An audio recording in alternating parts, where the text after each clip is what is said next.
All right, for our keynote speech here at the end of the 2022 version of the Appalachian Safety Summit, we have Dr. Julie Smith. Frankly, I'm so in awe of her that I'm too nervous to do the introduction. One of the greats in our field, building one of the largest consulting firms in behavioral science, still working to improve the world, working through her own adversity and going through that process, a stronger person that now is trying to change the world even after she's already done it. So I just simply can't do it. So I meekly asked Terry McSween if he could do the introduction. So here's Terry. And this is kind of a tough one to me because way back when I graduated with a guy named Bill Redmond, and he went to work for West Virginia University. And the next thing I know, there's this group popping up down there that's kind of spinning off from some kind of enterprise think tank that they had down there, and it was headed up by our next speaker, and I was always a little disappointed that she chose Bill over me, but I followed their careers, and somehow I just never managed to link up with them. But I've always been in awe of them because undoubtedly she and several of her associates created what was at the time the most successful behavioral consulting firm in existence, and I've always been in awe and a great admirer. So it gives me great pleasure to introduce Dr. Julie Smith.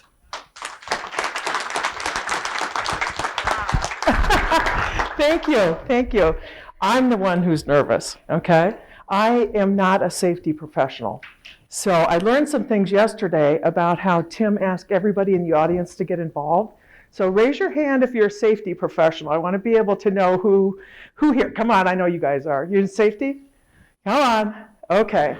So I'm just looking to see who I can turn to when I need help, okay? The other thing that I'm going to do, and I love talking about this topic, is sharing the 5-to-1 feedback ratio.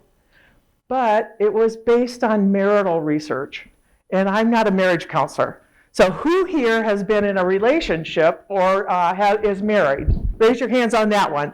Oh, excellent. I've got a lot of people who can help here. How about over 10 years on your marriage?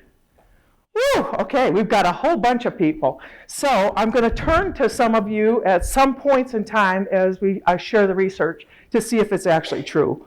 In fact, is I might have a couple of you actually act out a marital interaction, okay? Okay, no, my background, yeah. Well, I think Lori and Tim are married, so I think you're the only two in the audience that might be able to act things out, right? Tim's ready to go. Lori's not. Okay. As he had mentioned, I was with a firm, I founded a firm 30 years ago called CLG, and Sam, you might know CLG. We did a lot of work with Bayer. You can see that. These are all the companies we worked with, and we were just really, really lucky, is what I consider our background to be. We got called in when companies got stalled. And then we got passed around from boardroom to boardroom, and they'd say, man, if you really want to get things done, call this little firm. We have since rebranded, and the name is Alula, and we've worked with global companies to get really big things going. So it's been really exciting, but I say we couldn't have done it by ourselves.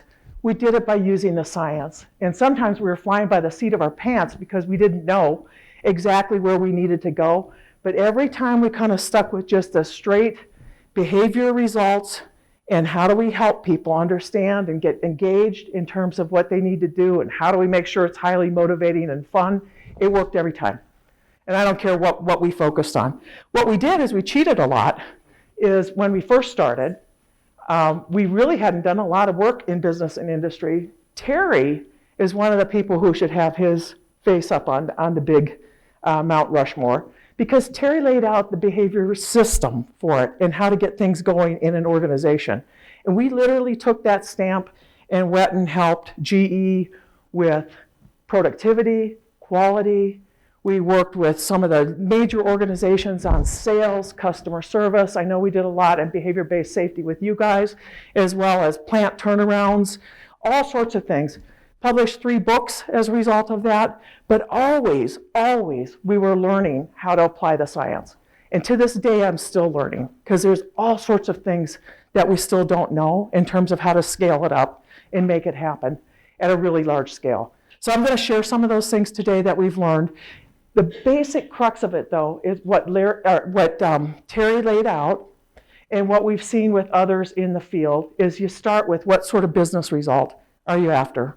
For you guys, it's safety types of results, but it could be anything. It could be sales, it could be, we worked with an executive team that's a global oil, and we worked on return on capital expended. So if we make a decision now to build out an oil field, you know, our behaviors right now, are they predictive of what's going to pay out for that oil field?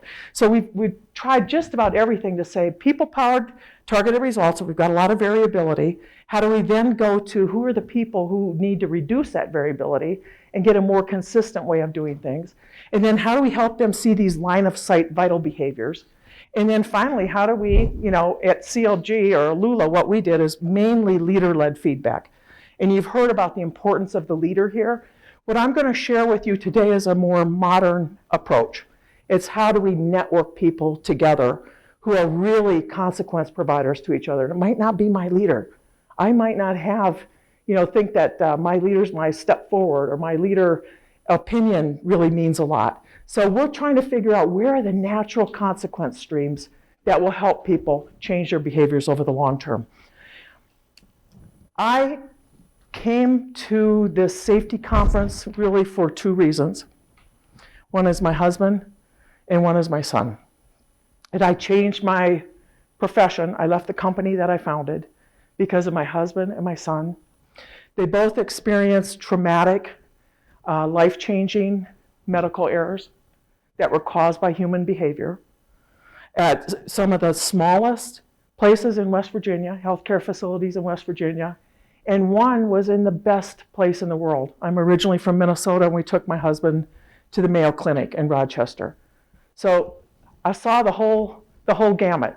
I also sat on the quality and safety committee at a large academic medical center. I was on their board of directors. And you know, up until all of that, all my work that I've been doing, I never really thought about safety. I thought about productivity and all these different things we're doing and all these projects everywhere. And all of a sudden it was like, my God, it's really, really important that people work safely and that healthcare in particular is delivered in a safe way. And it's also really, really difficult to do. It's really difficult in healthcare because everybody's their own little leader, and I'm going to do the procedure my way. So one of the things that I did is I actually retired from my company, and I said, I'll go help the healthcare industry. And luckily, I had the faith of the leaders at our hospital, and they gave me carte blanche access to the hospital. So I lived in the emergency department, most chaotic environment you could ever imagine. I lived there for about 6 months trying to work with leaders and saying, you know, what will work here to help with behavior change and adherence to policies, procedures, practices, evidence-based practices. And I found out that our old way that we did it at Lula would not work at all. Okay?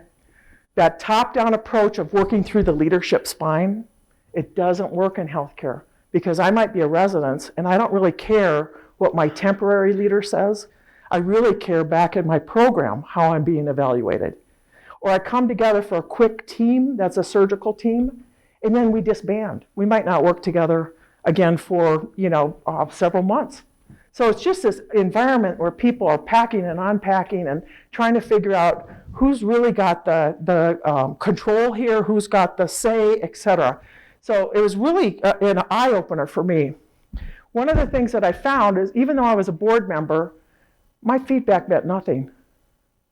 Okay, the Mayo Clinic takes it really seriously. They really, really listened to me, and they wouldn't hold a meeting as a shift changeover unless I was there every time because they consider my input to be as valid as the physicians.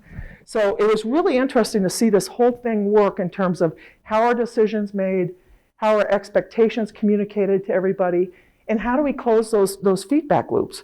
And it became pretty apparent to me that, you know, there's a reason that we look at healthcare and we say, it's kind of broken, right? It's crapshoot if you go into a different place and If you get a knee replacement in one place, it's going to be a little bit different if another physician does it. They all have their little preferences, so one of the things that we did is I set about what do we do in healthcare to change this scenario, because as a behavioral psychologist, these are behavioral issues, and I think we can really help. So one of the things I looked at is how do they handle data? I knew a lot about behavior-based safety because watching Terry and the gang for years and helping some clients with it. So I looked, and guess what? There's like a gazillion checklists in healthcare. They're everywhere. And everybody's got to put their stamp on it and add their own little thing and kind of customize and do all these things. But they are everywhere. So in our healthcare system, with the electronic medical records that we had, there were over 7,000 checklists. So you talked about pencil whipping the other day. What happens pretty soon is those checklists, there's just so much of it. And also they have a fundamental belief, many of them, that we're scientists. And if we capture data, we can make the data go down we can make the feedback go down if we've got better data. Okay, so they do a lot of checking, they do a lot of data analysis, and they have whole groups set up to look at quality and safety and things like that, but it never gets translated to the individuals, okay? Because everybody hates giving feedback. They hate it. They don't want to receive it, and they don't want to ask for it, and they don't want to be part of it. We started to look at the checklist, and I'm going to share a dirty little secret in behavior science with you. If two people are looking at the same thing and using the same checklist, what do you think the level of agreement is? That's really good agreement. So if we both watch the same thing happen, and then we both step back without comparing, and then we say, well, what did you check off versus what did I check off? What do you think a really good percentage of agreement would be? Has anybody got a guess? 30%. 30, okay. If you study it to death and you've got lots of resources and a government grant to figure out what should a surgical checklist be, you can get it up to about 85%. And also train the observers. But you can't really get beyond that. So that's a really tough sort of thing to think about. If you think about the checklist that you've all got going, the fundamental assumption is you had two people look at each of those checklists. They're going to see slightly different things. So you can start to look at the checklist items and try to get more agreement, or you can say 85% of the agreement is the data that we're talking about, and then you can say, what do we need to do for the other 15%? And I think this whole conference has been about, what do we do about that 15%? So if I come in hard and I'm a key leader, I'm a physician, and I say, I know exactly what happened on this checklist, and I shut down all the conversation, and I shut down the relationships that I have with the nurses and things like that, and I don't open up the environment and make it something that's welcoming to people to talk it through, we're never going to get down to what actually happened and how do we talk that through and improve the scenario. So we started with, well, how do we help them then, not with just the data aspect, but how do we help them with the relationships in the discussions? Does anybody here, you have anybody in healthcare that's a loved one or people that you talk to? Okay, so have you ever heard of vertical violence? It's where older nurses take out their frustration and things like that on younger nurses, and it's called vertical violence. And once a year, they have a conference on it, and about 12,000 people show up across the US. So it's a big deal, right? They don't have anything that addresses what happens with that top-down relationship between a physician and a nurse. So that's even tougher, right? So one of the things that we knew is we were really going to have to figure out communications and listening skills and things like that. So for that 15%, most of them do training on active listening, questioning, nonverbal communications, objectivity versus subjectivity. You guys do any of that in your organizations where your folks are trained on those types of communication skills? Yeah, a little bit? Okay.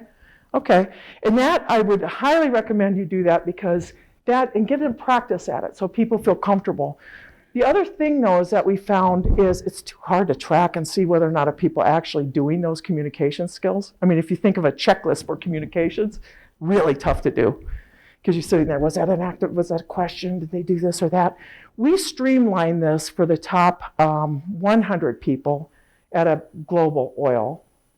And we said, forget the questioning skills, all that sort of stuff. We're assuming you have that, because they said, that's too simple. We have all that. Instead, we said, we're going to watch when you give each other feedback and when you make decisions together, setting expectations and reviewing things. All we're going to do is watch things in 3 categories. Did you make your own thinking visible? Did you help others make their thinking visible? And did somebody synthesize those points of views in order to advance the conversation towards what we're going to agree our next steps? Okay? If you're in a hierarchical relationship and you're watching one of those meetings, who gets to talk the most in terms of making their thinking visible? The leader, right? So you can watch it. And you can also track, oh my gosh, almost 100% of the time that's all they're doing. They're not asking for the other person's point of view, or they're not trying to understand, other data and things like that. So the only thing we did was train them to kind of step back and say, okay, I just made my thinking clear. Can we now hear from others? Or what were you thinking? How did you derive that? Or what was going on? So we increased the quality of the communications and discussion just by focusing on these 3 areas. And they even agreed to do something really silly. We got them a 3-sided little fan type of thing. And they had to identify when they were making their own thinking visible versus when they were asking somebody else, or when they were trying to synthesize the conversation. So we had all these executives doing that thing, but by the end of it, they really learned and became self-aware around what they were doing in each of these areas. Okay, the big thing, step back though, the relationship skill thing. We went out and looked everywhere around how do you build better relationships. And the research is really, really clear about this 5-to-1 ratio. Give me a show of hands of who's heard about 5 positives to 1 constructive in terms of what you should be doing. Couple? Oh, good. This is good. So we don't have a lot of awareness around this. So hopefully I'll save a couple of relationships today, because this was a big eye-opener for me when I learned about it. We hadn't included it till about maybe 4 or 5 years ago. Behavior analysts have looked at it a lot, but there's a lot of in-depth research on it, and I'm going to share where it comes from. This is a couple, Doctors John and Julie Gutman, and I'm going to disclose something personal. The only reason I found out about them is because my husband and I were going to marital therapy, because his kids came and lived with us when they became teenagers, and it was just like, oh my gosh, we're not communicating at all in terms of what we should be doing about the kids. So we actually went to a therapist, and she was so helpful. At West Virginia University, where I am right now, Dr. John Gutman came to speak. And she said, you really should go and listen to his talk. I think you might find some things to be interesting. And I'm a researcher, so I went and looked up what he had done and a little bit of his research, and I thought, that therapist is so on target. My husband really needs this. So one of the things that happened is I went there and they talked about their analysis. They have 40 years of research of watching married couples interact. They specialize in measuring in-depth positive to negative or constructive interactions, okay? And they do it based on the types of words you use, some of the pauses, the phrasing, how you're looking away. So if somebody says something, they look at nonverbals, they look at the whole shebang, and they've got it all codified. Their research has shown that, and the other thing too, their methodology is really unique. So think about this in your first year of marriage. They take couples who've been married a year or less.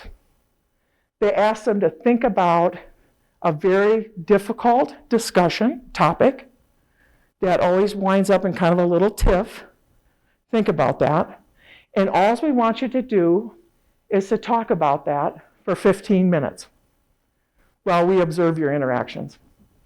So you can think of it, right? I mean, everybody's got that. You know what it is. It's like that little scab that if you go like that, your partner's going to go, ah. So pick it. What should we do with our year-end tax return? What should we do with the holidays coming up? Anything that's a continual sort of sore spot that you haven't been able to derive resolution to. So that's the disagreement piece. So what they did is they watched them, and they found that the couples who maintained a positive to constructive ratio of 5-to-1, that was really critical because with 40 years of data, they can figure out what happens with that relationship. So here's the surprising part. 5-to-1, if you go below it, like 4-to-1, 3-to-1, 2-to-1, some were even flipped, 1 positive to 10 negatives. If you go below it, there's a correlation, 0.85 correlation with staying in the relationship 10 years from there on out. If you go below it, 0.85 correlation with divorce. Okay, so they were able to follow these couples and follow up. The interesting part then is that researchers have taken the same sort of data and tried to figure out, does this happen in the workplace? Intuitively, it seems like it, right? If I'm more in a positive type of workplace where I'm getting more 5-to-1 versus if I'm getting something that's below that, it's more likely I'm going to stay. And so they have found that that's true. There was an article published in Harvard Business Review on it. There's been a lot more research on that. But just intuitively, it makes sense, right? The Gutmans would laugh, and he said, we go to parties all the time. They start talking to us. Everybody's interested in our research, and couples will come up and be self-conscious, that you must be watching me. You must be codifying, how we're interacting. But they always ask, what can we do to make it better? And they said for a long time, they said, we're just researchers. We don't know how to make it better. So I'm going to show you some of the stuff that they finally began to respond and say, this is what we can do. Here's a surprising thing, though. You can be too positive. Okay? And this is the big fear of all leaders, right? I'm going to learn that behavioral stuff, and I have to give them a pat on the back. And that's ridiculous. There is an element of being too positive. And they said you go above 13 to that 1, you also are in the realm of losing that relationship. Why would that be? You think, oh gosh, the more positives, the better. Well, the reason that it's like that is because people are seen as being disengaged. Yeah, right? So if you're just in a relation, if you're just in the conversation for that 15 minutes and they bring up all these issues and you go, oh yeah, I agree, yeah, that's okay. You don't really engage. So you're not coming back. And so that 1 is really, really critical. And oftentimes when we set these behavioral systems in place, we stress the positive so much that we forget that the 1 is also really important, and it goes to our genuineness, goes to our integrity about bringing things up, that, our honest opinions about things and what's happening. And it's also just absolutely necessary for maintaining relationships. So the magic positivity range is 5-to-1 and 13-to-1.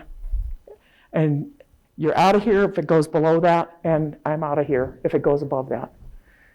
If you do this, I've done this talk and talked about that magic ratio quite a bit. What do you think if we do breakout groups? What do you think people in most organizations will say their current ratio is? Anybody guess? What? 1-to-1? Yeah. Yeah, okay. We talked a lot about people on the floor the other day. What do you think they would say? What'd you say back there? Yeah? What'd you say? Yeah, that's about it. I've heard 1 to 20, and they just all laugh and they go, that's the reality. That's what it is. So this is a really tough one. Some of you have asked how you get your leaders on board with it. Some is helping them understand this and what it means and the effect that it has on employees and their desire to stay. But also, we had to put it in personal sort of perspective for some leaders. So we'd say, what would your daughter think if she showed up here and came here to work? What would she say she's experiencing? Take it outside of their workplace and help them see it. So this is a really big ratio. Okay, we don't get much in, we don't get much into the 1.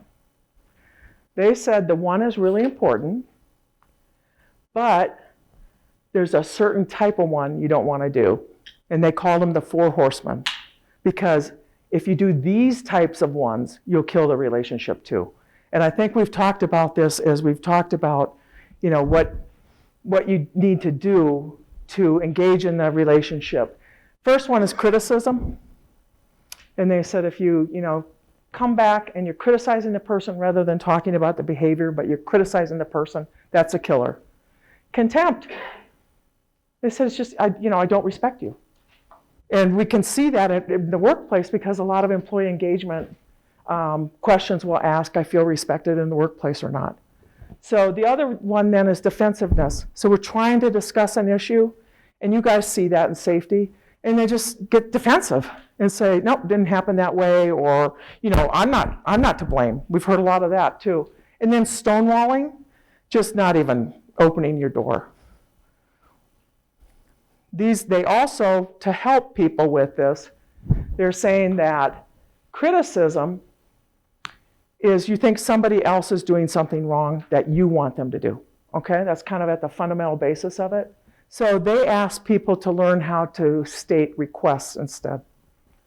Okay, make a request rather than criticizing them for what they did. Tell them what you would like and talk that through.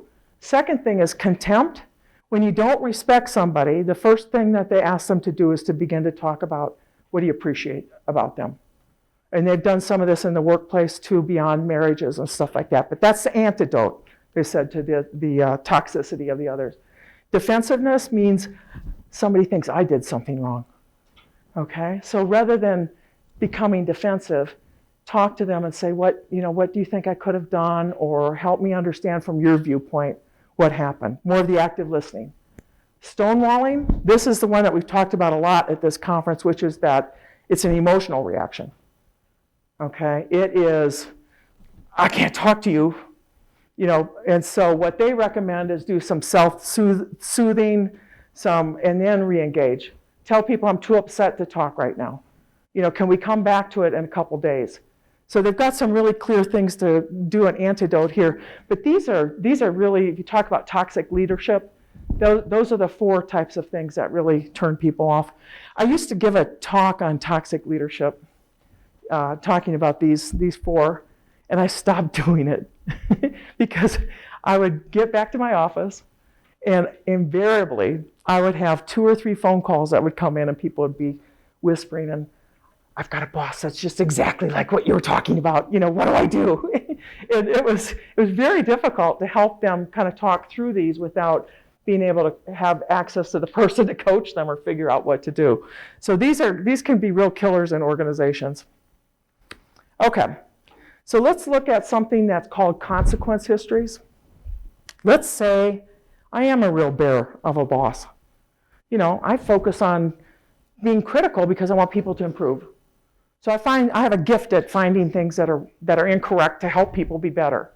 So let's say for 5 weeks, if we tracked my interaction, let's just say with one person, okay? I go out into the area and I'm focused on helping them improve. So mainly the positives are 4, and then the negatives are 4 to 29. And we all know people like that. They're looking for those things to just, come down on you for. Okay. Then my company buys a coaching program, or my company starts a behavior-based safety program, and I learn about the importance of positive feedback and that balance. So I go out after the first session. I think, I get it. I'm committed. I'm going to change my ways. I'm going to go deliver more positives. So I do that, and I'm pretty proud of myself. I go talk to the trainers, and they say, good job, you did a great job. We accomplished, what we need to in terms of that shift for you. But if we look at this from the receiver's end, they still have that history with you, right?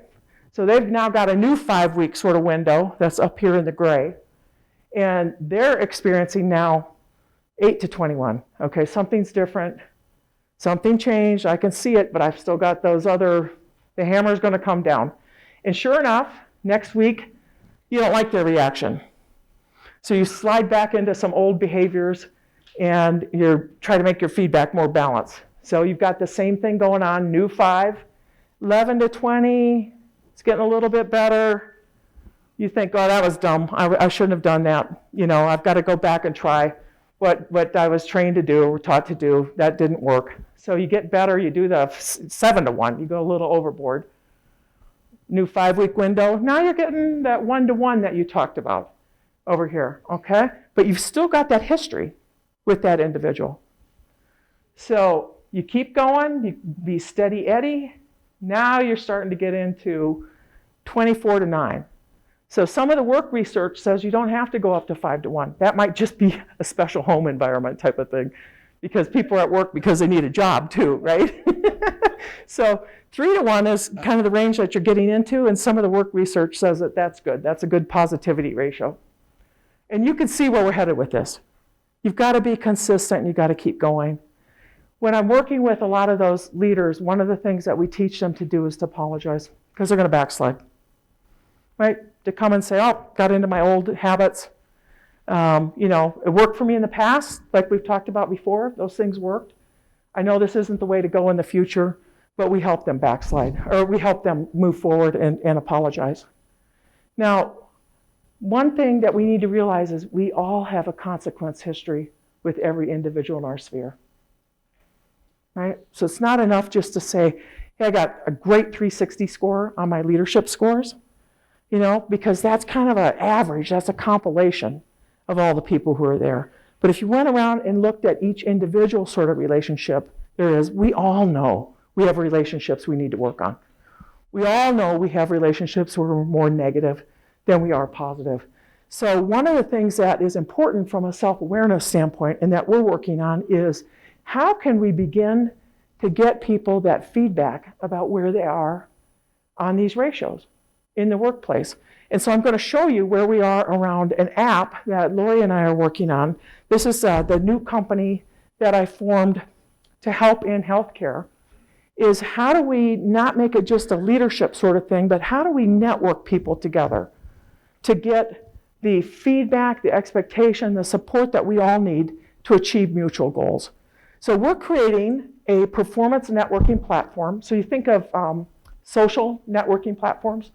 You know how they bring people together with common interests? We're bringing people together with common goals. Okay? So we're connecting people who have mutual goals to come together and support each other in a positive way to achieve those.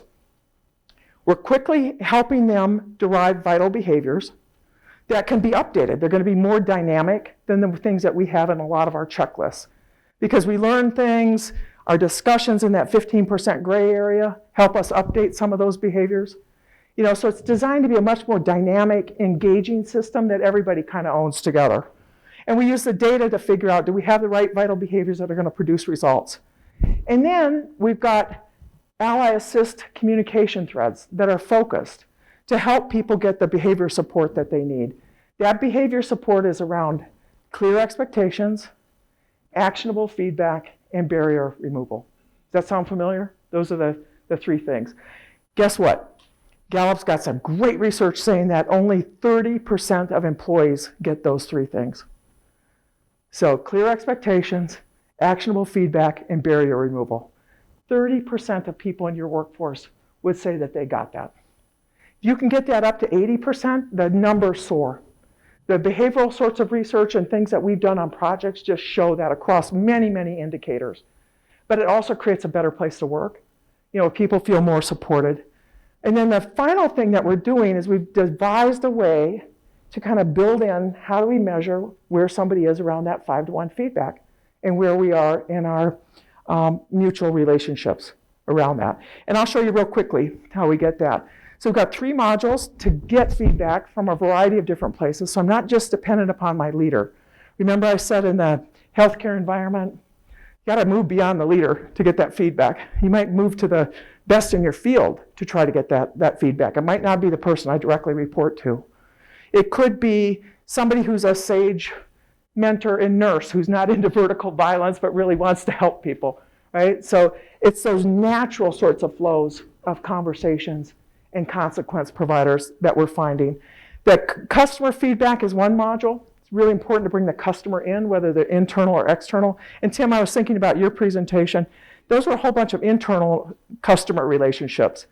You know, what could how much improvement could be achieved if we really talked across those functional areas and had good conversations to say, hey, this is what I was hoping would happen or was expecting. Can we make it easier? Are there barriers getting in your way? Should we change the work processes, et cetera? Team feedback. How do we get meaningful team feedback? And maybe it's even anonymous, or it could be a trusted peer that I say, hey, you're knocking it out of the park on something. Would you be willing to coach me? Would you be willing to help me? And then I don't have to, make it real visible to the organization that I need help in that area, but we're more agreeing to help each other as supportive peers. And then the final one is leader feedback. Lori and I decided to talk about the leader feedback piece because I think it's the quickest way to show you what the app can do. And this app is in development, so I want to let you know that. Okay, we've tested all these different pieces. But let's say right now at the very, very top, that little woman way up there, if I get, right there, that's Karen. These are some of the screens, so they're going to be a little bit hard. I'm going to have to talk you through it. She's a supervisor. Her goal is to hold a level up chat with each employee every month. Okay, and level up chat is kind of we're taking the data, I'm sitting down with you, and we're identifying areas where you're doing great, where you need help, what the barriers are, real quick sorts of check-ins. They're not your performance review types of things, but using the data from the system for a discussion. What I did is I watched these level up chats happen in hospitals. They're called rounding. They're very similar to some of the behavioral observations you do, but in hospitals they're called rounding, and they're known throughout the industry. What happens with a supervisor is they'll think, I've got to do 40 rounding, I've got to make 40 rounds this month, right? So they'll get started, and over time you could see that shift to, it wasn't I need to get to every employee this month. I need to complete 40 rounds. And that's where the pencil whipping starts. I've got to complete these sheets. So what they do is they would either go to the closest person outside their office to complete it, or they would go to the people who were most receptive to the feedback. And they would not go to the people who really needed a little bit more, constructive feedback. So you could see it wasn't having the effect that they wanted in terms of touching base with all employees and giving them really good, helpful developmental feedback, which is what employees say they really want. They want to develop on their jobs. So one of the things that we're doing in the system is just making sure that you get around to everyone. And what she is going to do on this one is get to Nancy, I believe. Yep, is that right? Yep, Nancy. So Nancy has a homepage. Very easy to use. She gets a little Ally Assist message coming in from Karen, right there, that says Karen wants to have a level up chat with you, but she wants to know what you need out of it. What are your expectations? Totally different, right? She's a customer of that internal discussion. So what do you need out of it? Could you complete, just a short little pulse check so she knows how to prepare for the meeting to get the most out of it for you? Next thing then is, this is the short pulse check. It's literally that short, and they're kind of structured based on what Karen is supposed to be doing. So Nancy. Nancy's the engineer. How do I report near misses consistently? Let's see. How do I conduct peer observation and feedback, and how do I follow work procedures safely? Why do you want one of these to be your top priority for the next visit? Well, I want to know more about reporting near misses consistently because I'm not exactly how to do that and how detailed I need to be. Should I include names and things like that? I don't know that system as well. I'd like you to go through that with me. Okay, so she knows what she's going to be doing for that coaching discussion. They hold the discussion. There's a little kind of pulse check that the leader also completes then on Nancy. So Nancy knows where she stands, and they list, is there certain things that you're doing that you'd like to coach others on, where you could help them? Are there certain things that you need further help on, et cetera? So we're not getting into Nancy's side, but at the end of it, for Karen, the leader, she wants to get feedback from Nancy on how did it go? How'd that level up chat go? First thing that is asked is, did I meet your top expectation? So your top expectation was to report near misses consistently. On a scale here, how did I do? 4 out of 5. Next one is Karen's got some overall supervisory behaviors that this organization had selected. These are 5 key behaviors. How's she doing on these behaviors from a more general perspective? Well, she's doing a 3 out of 5 on those leadership behaviors.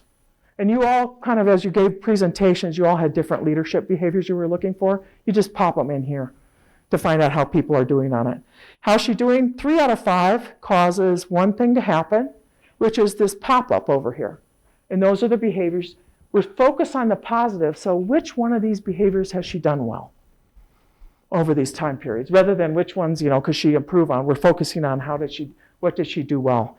Final thing is, and I know it's not very behavioral, but it's very important, is did you feel valued? How valued did you feel in that interaction with Karen? So on a scale of 5 points, 3 being neutral, how valued did you feel as you had that discussion with her? Now you can imagine the behavior change that happens from a supervisory perspective, because they know that they need to hit listen to the top priority and expectation for that person. They know they need to hold the discussion in a way that the employee feels valued at the end of it. And then they've got these other critical behaviors that they need to be demonstrating more. And then down here is a really cool piece on additional feedback, and we just kept that great job and keep trying. So if you want to write it in, great, you don't have to. But as people get more and more familiar with the system, they know that these comments help. They help make things more specific and personalized and behavioral. Okay. So Karen then gets a summary of those great jobs and keep trying, and I'll show you where she gets that. But she gets the feedback coming in from Karen that are the comments and from other people.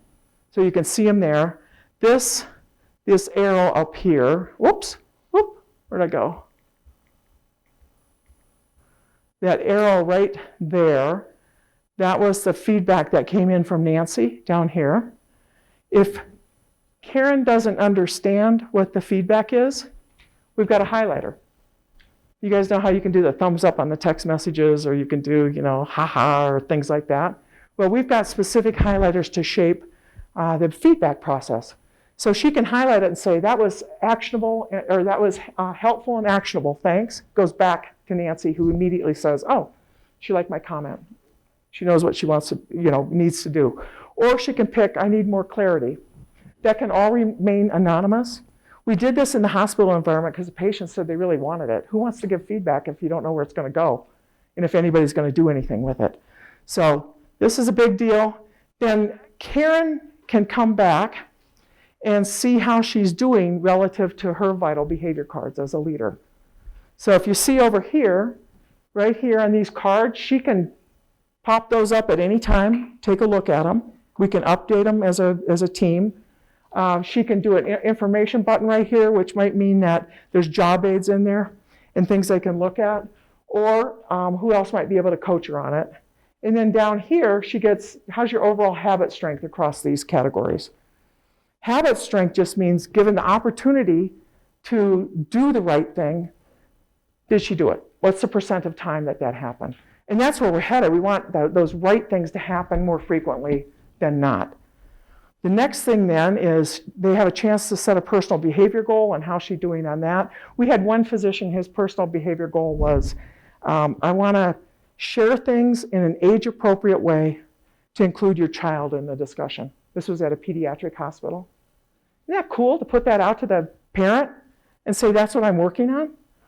And it just makes it the feedback cycle highly transparent and that there's ownership around it. And then this is the level up expectation was met. What percent of times did that happen? And then level up felt value rating. Now here's the cool part, is I can go in and look at my behaviors and see these heat maps. Red, yellow, green are just a compilation of data over time that tell me, am I building habit strength? So as I get more and more green, that means I'm becoming more and more proficient at it, and I might want to consider coaching and helping others. This is, we call these our violin graphs, okay? So as a leader, you're going to see how are people doing. Like, do you know the quality of the coaching that occurs in your safety programs? You probably know the frequency of coaching that occurs in your safety programs, but the quality, this will help you know across the organization, across a work unit, with a single leader where things are. So over here, the blue is the average for all the scores for those leaders. And you can see they're down here on low habit strength, and the average is red for the whole group. Nancy is Karen's a little bit above everybody right there. So she gets a picture to say where she is. They're starting to get a little bit better, more people moving up here, more people continue to move up, and we're moving that whole curve up in terms of where people are. And you'll see Karen's coming along, and the average is getting better and better. So that's where we're headed in terms of being able to show that. We are are you guys on LinkedIn? Anybody? Yeah, okay. You know, you get that score, you're a superstar or whatever it is, and then no, you're not, or whatever it is. You don't quite know how that's calculated, but they've got things in the background. Like people are looking at your profile, or this is happening, etc. We've got some things that can happen in the background, but we want to make that highly visible to people in terms of how these scores are calculated. We don't want them hidden. We want people to understand it. So your percent of great jobs versus keep trying is about that 5-to-1 balance. You want those keep tryings. It's good if people are giving you that feedback. But you want that balance right. Helpful and actionable, those are things like good feedback coming into me is helpful and actionable, whether it's you need to change stuff or whether it's, you're doing a great job, keep going. So we can track that and see where that is versus the need clarity is not such good, feedback. It's not helpful to me. And then the final thing is how valued did you feel? So you'll be able to see how others are feeling in terms of interactions with you real quickly. Our goal and where we're headed is we've got the data being collected right now is that we'll be able to look at that 5-to-1 ratio. And an individual will be able to get it and begin to make some adjustments with respect to it. The data right now are held confidential for an individual. We've had several implementations at different places through the last 30 years with Alula. And one thing we know for certain is don't link it to performance management when you get started. You make sure that people have the skills and the support they need to knock the ball out of the park on these numbers. So that's what we're doing with that. And I'll never forget, I worked with Joe Jimenez for years. He was the CEO of Novartis. And when we first started, he said, Julie, I don't want to hear any of that behavioral crap. Don't bring it up. I don't want to learn the ABCs. I don't want to do any of that. Just produce some results, okay? And he'd give us initiative after initiative. And then, pretty soon he started realizing those initiatives were working. So he said, what are you doing? And then he wanted to learn more. But I was never quite sure where he was around it. You guys all know what it's like to have an executive kind of understand and buy into what you're doing. You're just never quite sure because they've got a whole bunch of other things coming their way and things that they also think work. This might just be a little additional thing. One of the things he said is he had a New York Times interview and they asked him, what were your big leadership lessons? And I was shocked when he said this because we'd done multiple initiatives for him, but he said, one of my top 2 leadership lessons over my 35-year career at that point is that behavior can be a root cause of poor performance. He was a Stanford MBA grad, and he never knew that human behavior and the variability around that could be a root cause of performance. He also never really knew about the 5-to-1 feedback until we started to do it to help him personally figure out why he was missing forecasts all the time and what was happening in his organization around the fear and how he was contributing to that.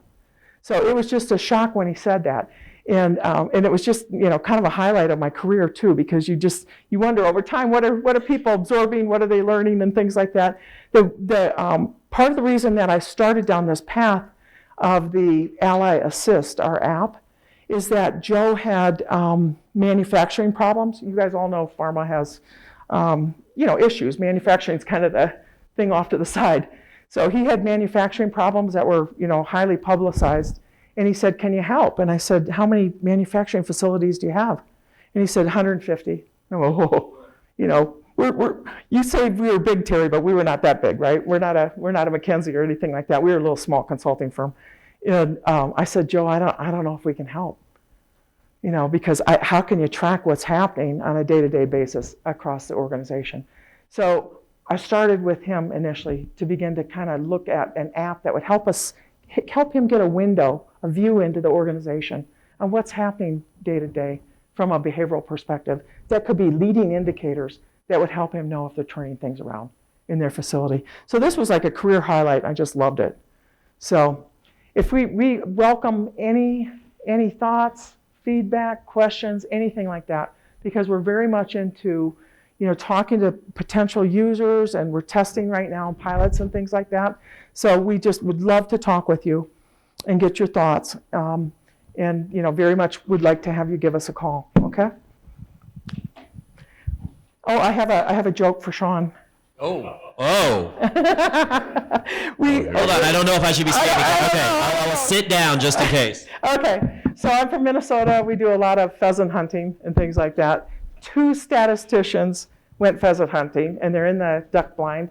And a pheasant goes by, and one gets up and shoots it, overshoots it. The other one gets up and shoots and undershoots it, and they both turned to each other and said, "We got it!" Bravo.